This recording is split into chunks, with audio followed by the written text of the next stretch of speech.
Maui Communications Building. On the campus of Texas Christian University, this is TCU News Now. Hi, and thanks for joining us for this week's edition of TCU News Now. I'm Chris Blake. And I'm Jordan Sullivan. Today, we are debuting our new studio here in the Maui South Building. Throughout the newscast, we will show you some of the features of the new set. TCU will say its goodbye to the West Grandstand of the Amon G. Carter Stadium Sunday, December 5th at 8 a.m. It was decided by Austin Commercial, the company in charge of the stadium renovations, that Implosion would be the best choice because it cuts down on the noise. The company will begin preparing for the Implosion after the last home game against San Diego State. TCU and Austin Commercial will soon announce the locations where you can watch the Implosion. The renovations to the stadium are bringing another campus icon that you might not expect back to life. Thomas Koenig explains. When the renovations of Amon G. Carter Stadium start November 13th, it won't be just the team on the field or the fans in the stands that are affected by the change. Amon Carter's been sitting here since, in some states, since about 1930. And there's an office tower that was once occupied, by the likes of Buster Brannon and Abe Martin and Dutch Meyer and a lot of those old-time greats that everybody thinks are almost myths that are out there for TCU. But that building currently occupies our equestrian coaches and part of our compliance staff and our golf staffs. So that building comes down along with the renovation of Amon Carter. Before the tower comes down, the offices inside will be moved to the building that once held an eatery for Worth Hills for over 40 years. Instead of serving up hamburgers and pasta, the former Pond Street Grill will now serve as a headquarters for soccer, men's and women's golf, track, and also the equestrian team. The front half of the building will be called home by head coaches, assistant coaches, and administrative assistants, while the back half, where the kitchen once stood, will serve as a storage area for residential services. This was the best location, and like I said, it's already close to soccer field and track and all like that, so we couldn't have found a better place, actually. When Athletic Director Chris Del Conte revealed renovation plans, there were no intentions to build new offices in the remodeled west side of the stadium, leaving their futures up in the air. But even with the inconvenience it has brought, their move may not be so bad. I think they're going to like it over there. And the tower that they're coming out of, it was very old and very cramped and little bitty stairways, and this will be nicer. While the demolition of the stadium begins, it will be another old classic that will also start to regain its vibrancy. Thomas Koenig, TCU News Now. College Game Day was in Salt Lake City Saturday for the Utah-TCU football matchup. But the broadcast was about more than just the teams. Madison Pelletier joins us here in studio with more. Both the Utah Utes and Horned Frog fans woke up before the sun was out to not just watch the taping of College Game Day, but to prove on a national television that the Mountain West Conference teams deserve an equal chance to play in a BCS bowl game. Fans were not just at College Game Day to watch a television show, but were there to prove on national television that the presence of non-automatic qualifying schools is there to stay in the BCS system. It's a big deal for Mountain West Conference to get a College Game Day, of course.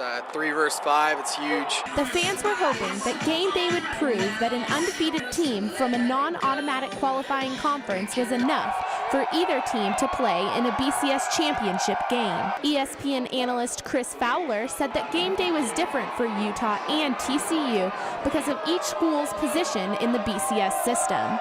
These programs are to the point where the quality has to be recognized, and even though they don't play the same kind of schedule, the product they put on the field is strong evidence that they can play with anybody's.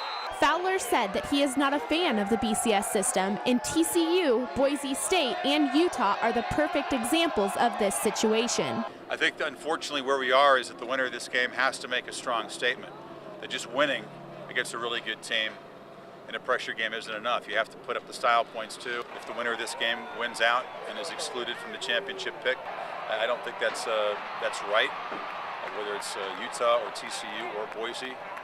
Especially if a team with a loss goes over. Now, undefeated Boise State and TCU need to come together to get a chance to prove whether or not they can compete with any team. The Horned Frogs made a statement by defeating Utah 47-7, but analysts and pollsters are wondering if that statement is large enough to earn the Frogs a bid to the national championship. Reporting in studio, Madison Pelletier. Back to you, Chris. Thanks, Madison. Gary Patterson says the Horned Frogs should have enough to play for this week, with it being senior day and the last game at Amon Carter Stadium. But if the team needs extra motivation, he says there's something of even higher historical significance in play. If you want another thing that they have something to play hard for this Saturday, is I don't think there's ever been a team in history of college football that's ever been statistically the #1 defense in the nation 3 times in a row. I mean, there's only 2 other teams besides ourselves that's ever been #1 4 times total. Those teams are last year's national champion Alabama and Auburn, a title contender this season. Through 10 games, the Frogs lead the nation, allowing just over 215 yards per game. Fort Worth police are still looking for the 2 men who robbed 2 TCU students and another man at gunpoint. It happened around midnight on November 5th along Devitt Street. The suspects hit one of the students in the face with a gun and took the victim's wallets. Police say the suspect fled a scene in a purple van. TCU police say if you're in a similar situation off campus, call the Fort Worth Police Department first. Burglary is a fact of life on college campuses, but new technology is helping TCU police fight burglary in campus buildings and parking lots. Josh Davis has the story. On the TCU police website, there's a log of every call the police department responds to. In between false fire alarms and criminal mischief reports are more preventable crimes, burglaries of campus cars and buildings. Sergeant Kelly Ham said thanks to new license plate recognition cameras, arrests in burglary cases are now a much more realistic possibility. In an investigative role, we'll go back and watch the video of the lot, see the crime take place, follow that vehicle out to this view, and then get the suspect information off the vehicle and follow it up from there. Day or night, the new cameras are equally effective. In the daytime, you're just getting a normal high-definition video of the license plate. But at night, they have infrared lights that go out. It will actually dim the headlights and lighten up the license plate. The cameras were installed in the last couple of months, though Ham declined to offer specifics on when or where the cameras were placed. He said they've already led to arrests in vehicle burglaries, just as high-definition security cameras led to arrests in the robbery of the Mowdy building earlier this semester. Thieves may be finding TCU isn't as easy a target as it once was. A university campus is pretty much like a shopping mall at Christmas time. It's a concentration of vehicles with property in them that the burglars just love. But fighting thieves also includes raising awareness to the problem with students who park on campus. With a population that changes from semester to semester and moves freely through the campus, TCU is particularly at risk. Ham said the biggest thing for students to understand is hiding or removing valuables from their cars. If there's nothing to steal, then there's no reason for them to break into your car. Though if there is a theft, thanks to the cameras, there's a better chance now than ever to catch the suspect. Josh Davis, TCU News Now. The license recognition cameras are now at the entrances to many campus parking lots. A new career services option for the iTCU app launched Tuesday. The Apple application offers information ranging from interviewing tips to dining etiquette. Previously, the content was only available online or in the career services office. The iTCU app can be downloaded for free on the iPad, iPhone, and iPod Touch. It's been 100 years since TCU's founders moved their campus to Fort Worth. What 2 descendants of Addison and Randolph Clark are doing now is probably not anything that the Clark brothers would have expected. Austin Pearson introduces us to Scott and Eric Clark. This paint and body shop in Arlington might not look like it has any connection with TCU, but owners Scott and Eric Clark are descendants of TCU's founders. It might surprise the original Clark brothers that neither Scott nor Eric has a college education. So we all started working when we were like 10 years old and learned how to take care of ourselves at a young age and grew up pretty quick. Along with running a paint and body shop, the brothers race cars. Their fascination for cars and racing started when they were 10 years old. Their neighbor had a race car and let them work on it. Their passion only grew from there. When we were kids growing up, a guy down the street had a car, and we helped him build it, and it's just something that kind of gets in your blood. And first time I went down the track, I was 15 on a motorcycle. And then we started racing Volkswagens, and then we got our own car when we opened up our shop. Although they run a successful business, and are following their passion, Scott sometimes looks back and wonders what could have been if he attended college. He says having a college degree is important. Yeah, you know, you always think back of how your life would be different if you did go to college and got a degree. I feel like I was kind of one of the fortunate few that went to work for GM. I mean, because to me, it's a Cinderella story life. I mean, the way that it worked out for me, but a lot of, you know, it doesn't happen like that way, or that way for a lot of people. I mean, it takes a degree to get anywhere in life nowadays. While these Clark brothers don't visit TCU very often, they say some of their fondest memories are family reunions held on campus, including their great-grandmother's 100th birthday party. Austin Pearson, TCU News Now. To see how their race car engine works, visit our website, tcudailyskiff.com. The Horned Frog, the university's yearbook, won 3rd place in the Best of Show category at a meeting of college media advisors. Yearbook advisor Kathy Hammer says the convention was the biggest of its kind in the country. The yearbook is different because it comes with a free DVD. TCU's Vice Chancellor for Student Affairs will have a new role with the university starting in June. Don Mills will become a Distinguished Professor of Education Leadership in the College of Education after 17 years as Vice Chancellor. In a campus-wide email, Provost Noel Donovan wrote that the new position will allow Mills to match his talent to his passion. Donovan will chair a national search to find the successor for Mills. One music student at TCU has to make life decisions a little earlier than most. Ashley Ivine has a story. At 16, an age when most kids are learning how to drive, one student here at TCU is planning on graduating from college. Sahan Hong, known by his friends as Sam, has been studying music here at TCU since he was 12 years old. He will be graduating in the spring and looks forward to his future that lies ahead.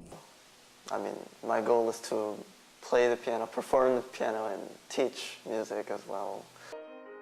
He started playing the piano when he was just 3 years old after his aunt encouraged him to learn. He now practices up to 4 hours a day. Originally from Korea, Hong moved to Fort Worth in elementary school and started taking private lessons from John Owings when he was just 8 years old. Before then, Owings had just taught college students. As the audition progressed, it was obvious that this was a very exceptional 8-year-old, and so in the end I agreed to take him. Hong's family moved to San Diego before he started middle school, but Sam decided to move back to Fort Worth when he started getting bored with his piano instructor and lessons. He was about ready to give up the piano, and his parents didn't know what to do, and so they called us with this story, and we were very upset, of course. Cordelia and I talked it over, and we said, what about the idea of having Sam come live with us? Hong resumed private lessons with Owings and enrolled at a public middle school. He soon found that his artistic and scholastic gifts were not appreciated by all people when kids at school started bullying him. If you want to put it short, I was bullied there. In art class specifically, you know, they were throwing pencils at my head. The Owings decided that Sam fit better academically and artistically at TCU. I didn't have a transcript or a SAT test or anything like that, but I just had the application, and I had an interview with Ray Brown, the Dean of Admissions, and Noel Donovan, the Provost, and very thankful for them both for letting me attend TCU so early.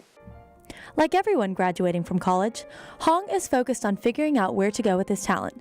Based on his vast accomplishments already, he is sure to be a success either way. Ashley Ivine, TCU News Now. We just finished our first show in our new studio, and Jordan, it's really been a lot of fun. We've been able to do a lot of different things with it today. I've really enjoyed being able to throw back and forth between the desks. I think it's really professional. It gives it a really real-world feel like you might see in a real newsroom. And we'll be able to do that and hopefully expand on that more as we continue to get used to it.